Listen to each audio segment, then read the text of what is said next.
Hello friends, class 8 अगला weekly test 4 नवंबर को होगा और 4 नवंबर को सोशल साइंस और संस्कृत का वीकली टेस्ट है। तो इस वीडियो में आप लोगों को सोशल साइंस यानी कि एसएसटी सामाजिक विज्ञान का वेरी इंपॉर्टेंट क्वेश्चन बताने वाला हूँ। वीडियो काफ़ी ज़्यादा इंपॉर्टेंट, वीडियो को पूरा देखिएगा, स्किप मत कीजिएगा और अपने सभी दोस्तों के साथ शेयर कर दीजिएगा और चैनल को भी सब्सक्राइब कर लीजिएगा, क्योंकि टेस्ट से पहले मैं आप लोगों के लिए वेरी इंपॉर्टेंट क्वेश्चन अपलोड कर दूंगा। इस वीडियो को भी पूरा देखिएगा और इस वीडियो में जो क्वेश्चन मैं ऑलरेडी दे चुका हूँ उसे वेरी इंपॉर्टेंट क्वेश्चन में नहीं दूंगा, इसलिए दोनों वीडियो को देखिएगा। आपका वीकली टेस्ट आराम से अच्छा जाएगा और 40 आउट ऑफ 40 मार्क्स आ जाएगा। तो संस्कृत का आप लोगों को जल्द ही मिल जाएगा, नीचे डिस्क्रिप्शन में चेक कीजिएगा, प्लेलिस्ट का लिंक दे दूंगा, वहाँ पर सभी क्लासेस का आपको वीकली टेस्ट का इंपॉर्टेंट क्वेश्चन मिल जाएगा। क्लास 8 का 4 नवंबर का संस्कृत का वीकली टेस्ट का इंपॉर्टेंट क्वेश्चन मिल जाएगा। तो चलिए बिना देर किए हम लोग क्वेश्चन की ओर बढ़ते हैं।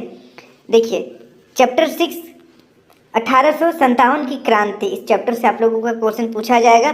फिर और एक न्यायपालिका चैप्टर से भी क्वेश्चन पूछा जाएगा। तो चलिए हम लोग पहले 1857 की क्रांति का जो बहुत ही ज़्यादा इंपॉर्टेंट क्वेश्चन है उसको देख लेते हैं। पहला क्वेश्चन देखिए, झांसी में 1857 में सिपाही विद्रोह का नेतृत्व किसने किया? रानी लक्ष्मीबाई, तात्या टोपे, कर्ण सिंह, पीर अली। तो इसका सही आंसर हो जाएगा ऑप्शन नंबर पहला, रानी लक्ष्मीबाई। रानी लक्ष्मीबाई ने झांसी में 1857 में सिपाही विद्रोह का नेतृत्व किया, यानी कि प्रथम स्वतंत्रता संग्राम का नेतृत्व किया। फिर देखिए सेकेंड क्वेश्चन, 1857 ईस्वी के विद्रोह के समय भारत का गवर्नर जनरल कौन था? Lord Minto, Robert Clive, Robert Wellesley, Lord Canning. तो इसका सही आंसर हो जाएगा ऑप्शन नंबर चौथा, लॉर्ड कैनिंग। इसे याद कर लीजिएगा आप। अगला देखिए नेक्स्ट, तीसरा नंबर, कानपुर में 1857 के विद्रोह की अगुवाई किसने की थी? सिराजुद्दौला, नाना साहेब, मीर कासिम, अजीमुल्लाह। तो इसका सही आंसर हो जाएगा ऑप्शन नंबर दूसरा, नाना साहेब ने अगुवाई की थी। इसे आपको याद कर लेना है, कानपुर में। अब चलिए अगला क्वेश्चन बढ़ते हैं हम लोग अब 4 नंबर क्वेश्चन देखिए, तात्या टोपे सेनापति थे। तात्या टोपे सेनापति थे, किसके सेनापति थे? बिरजिश कद्र के, नाना साहेब के, रानी लक्ष्मीबाई के, बेगम हजरत महल के। तो इसका सही आंसर हो जाएगा ऑप्शन नंबर दूसरा, नाना साहेब के सेनापति थे तात्या टोपे।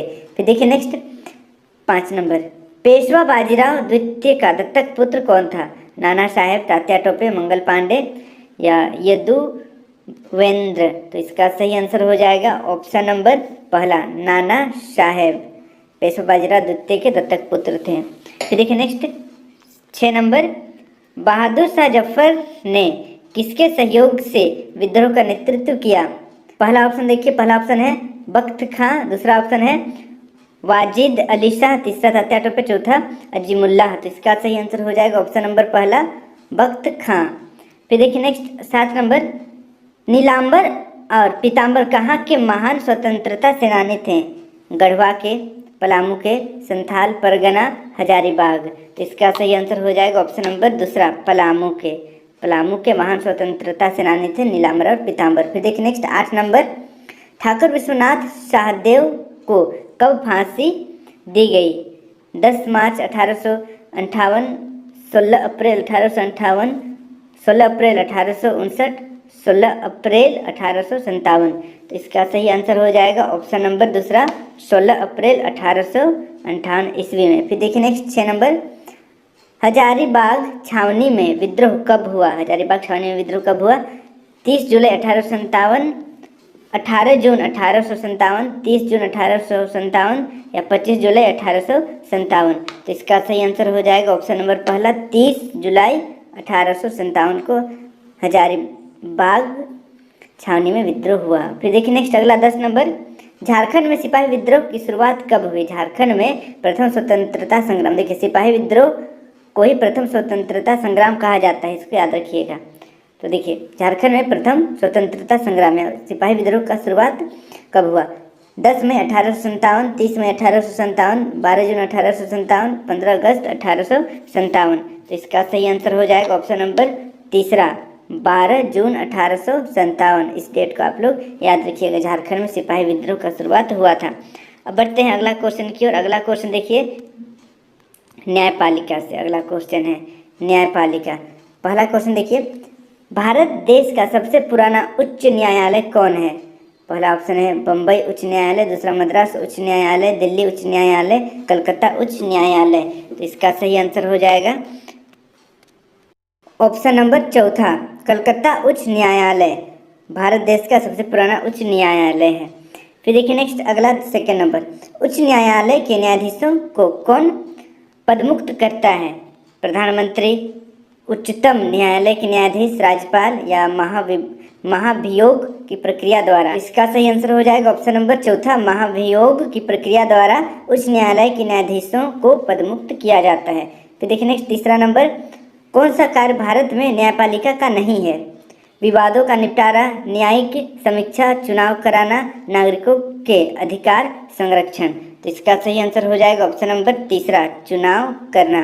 चुनाव करना न्यायपालिका के अंतर्गत नहीं आता है, न्यायपालिका काम नहीं है चुनाव कराना। फिर देखिए नेक्स्ट 4 नंबर, भारत की शीर्ष अदालत कौन है? यानी कि सबसे ऊपर कौन सा अदालत है? उच्च न्यायालय, उच्चतम न्यायालय, अधीनस्थ न्यायालय, संसद। तो इसका सही आंसर हो जाएगा ऑप्शन नंबर दूसरा, उच्चतम न्यायालय यानी कि सुप्रीम कोर्ट सबसे ऊपर है।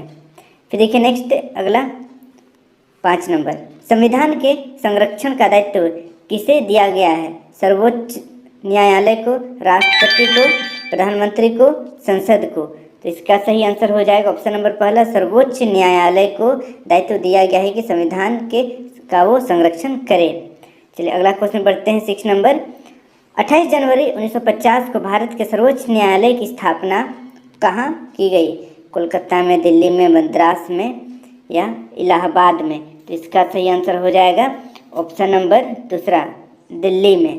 पहले कहाँ पर था? सबसे पहले था ये कलकत्ता में, फिर 1950 में इसे दिल्ली शिफ्ट किया गया। तो इसे आप लोग याद कर लीजिएगा।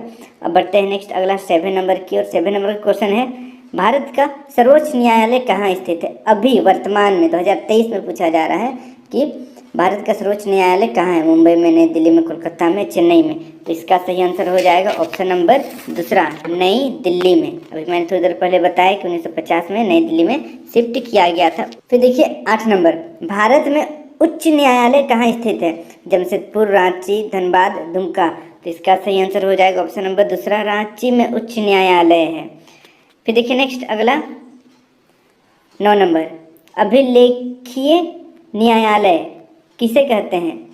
सर्वोच्च न्यायालय को, जिला अदालत को, ग्राम कचहरी को, उच्च न्यायालय को? तो इसका सही आंसर हो जाएगा ऑप्शन नंबर पहला, सर्वोच्च न्यायालय को अभिलेखीय न्यायालय कहा जाता है। फिर देखिए नेक्स्ट 10 नंबर, प्रथम दृष्टया रिपोर्ट यानी कि FIR कहाँ दर्ज की जाती है? संबंधित जिला में, पुलिस मुख्यालय में, संबंधित थाना में, इनमें कोई नहीं? तो इसका सही आंसर हो जाएगा ऑप्शन नंबर तीसरा, संबंधित थाना में FIR दर्ज किया जाता है। अब बढ़ते हैं नेक्स्ट अगला क्वेश्चन की ओर, सर्वोच्च न्यायालय का गठन संबंधी प्रावधान संविधान के किस अनुच्छेद में वर्णित है? पहला ऑप्शन है अनुच्छेद 124, दूसरा ऑप्शन अनुच्छेद 242, तीसरा ऑप्शन है अनुच्छेद 120, चौथा ऑप्शन है अनुच्छेद 11। तो इसका सही आंसर हो जाएगा ऑप्शन नंबर पहला, अनुच्छेद 124।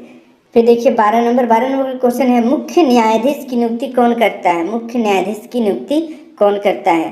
प्रधानमंत्री, राष्ट्रपति, उपराष्ट्रपति या संसद? तो इसका सही आंसर हो जाएगा ऑप्शन नंबर दूसरा, राष्ट्रपति करता है। मुख्य न्यायाधीश की नियुक्ति राष्ट्रपति करता है। तो इस तरीके से हमने यहाँ पर टोटल लगभग 22 इम्पोर्टेंट MCQ क्वेश्चन देख लिया। ऑब्जेक्टिव क्वेश्चन कंप्लीट हो गया। सभी क्वेश्चन को आप अच्छी तरीके से याद कर लीजिएगा, इसी में से क्वेश्चन रहेगा आप लोगों का। तो चलिए अब हम लोग सब्जेक्टिव क्वेश्चन की ओर बढ़ते हैं। सब्जेक्टिव क्वेश्चन आप लोगों से 5 पूछा जाएगा, लेकिन यहाँ पर मैं 5 से ज़्यादा क्वेश्चन बताने वाला हूँ ताकि ज़्यादा क्वेश्चन हम लोग कवर कर सकें और आपसे कोई भी सब्जेक्टिव क्वेश्चन मिस ना हो। तो देखिए पहला सब्जेक्टिव क्वेश्चन है, न्यायपालिका का मुख्य कार्य क्या है? उत्तर देखिए, न्यायपालिका के कार्य, पहला क नंबर, विवादों का निपटारा। न्यायपालिका नागरिक व सरकार, 2 राज्य सरकारों, केंद्र व राज्य सरकारों के बीच होने वाले विवादों को सुलझाने का कार्य करती है। ख नंबर देखिए, न्यायिक समीक्षा, संसद द्वारा पारित कानून यदि संविधान का उल्लंघन करती है तो न्यायपालिका उसे रद्द कर सकती है, यह न्यायिक समीक्षा कहलाता है। फिर देखिए ग नंबर, नागरिकों के अधिकार एवं संविधान का संरक्षण का कार्य करती है। फिर देखिए नेक्स्ट अगला घ नंबर, जनहित के मामले की सुनवाई करती है। ये सब है न्यायपालिका का कार्य। अब बढ़ते हैं अगला क्वेश्चन की ओर। अगला क्वेश्चन देखिए, न्यायपालिका किन किन विवादों का निपटारा करती है?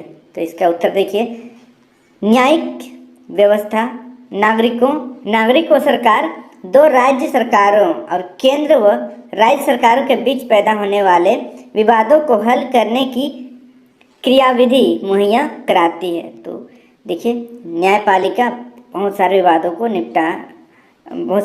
का निपटारा करती है, जैसे न्यायिक व्यवस्था का और नागरिक और सरकार के बीच का, या दो सरकार जो राज्य सरकार और केंद्र सरकार के बीच में विवाद होता है वो सबको निपटारा करती है। अब बढ़ते हैं नेक्स्ट अगला क्वेश्चन की ओर। अगला क्वेश्चन देखिए, अपील करना का क्या अर्थ है? अपील करना का क्या अर्थ है? इसका उत्तर देखिए, निचली अदालत के फैसले के विरुद्ध जब कोई पक्ष उस पर पुनर्विचार के लिए ऊपरी न्यायालय में जाता है तो इसे अपील करना कहते हैं। फॉर एग्जाम्पल, आप उच्च न्यायालय में हार चुके हैं तो आप उच्चतम न्यायालय में जा सकते हैं अपना अपील लेकर। चलिए अगला क्वेश्चन बढ़ते हैं हम लोग। अब देखिए यहाँ पर अगला क्वेश्चन 1857 की क्रांति से है। देखिए, लक्ष्मीबाई अंग्रेजों के विरुद्ध क्यों लड़ी? लक्ष्मीबाई अंग्रेजों के विरुद्ध क्यों लड़ी? तो इसका उत्तर देखिए, झांसी की रानी लक्ष्मीबाई के दत्तक पुत्र को अंग्रेजों ने राजा मानने से इनकार कर दिया। अंग्रेजों ने झांसी की संपत्ति हड़प लिया था। रानी भी अंग्रेजों के अत्याचार से तंग आ चुकी थी। वह विद्रोही सिपाहियों के साथ जा मिली और अंग्रेजों के विरुद्ध लड़ने को तैयार हो गई। इंपॉर्टेंट क्वेश्चन है, याद कर लीजिएगा। अब बढ़ते हैं अगला क्वेश्चन की ओर। अगला क्वेश्चन देखिए, उन प्रमुख भारतीय नेताओं के नाम लिखे जिन्होंने 1857 के विद्रोह में सक्रिय रूप से भाग लिया था। तो इसका उत्तर देखिए, 1857 की क्रांति में निम्नलिखित प्रमुख नेताओं ने भाग लिया था। जैसे पहला देखिए, मंगल पांडे, मुगल सम्राट बहादुर शाह जफर, नाना साहेब, बख्त खान, कुंवर सिंह, तात्या टोपे, लक्ष्मीबाई। लास्ट में इत्यादि लिख देना है आपको, इत्यादि, क्योंकि इसके अलावा भी बहुत सारे स्वतंत्रता सेनानी थे। अब बढ़ते हैं अगला क्वेश्चन की ओर। अगला क्वेश्चन देखिए, 1857 ईस्वी के विद्रोह के कोई दो परिणाम बताएं। दो परिणाम बताना है प्रथम स्वतंत्रता संग्राम का। तो इसका उत्तर देखिए, 1857 ईस्वी के विद्रोह के दो परिणाम का नंबर देखिए, कंपनी के शासन का अंत हो गया और भारत में ब्रिटेन की पार्लियामेंट का शासन लागू हो गया। दूसरा देखिए, भारत में ब्रिटिश सेना की संख्या बढ़ा दी गई। तोपखाना पूर्णतः अंग्रेज सेना के हाथों में रखा गया। भारतीय सेना का विश्वास कम किया जाने लगा। तो ये सब परिणाम हुआ प्रथम स्वतंत्रता संग्राम का। तो इस तरीके से आज हम लोग आपका अगला वीकली टेस्ट 4 नवंबर का वेरी इंपॉर्टेंट क्वेश्चन लोग देख लिए हैं सोशल साइंस का।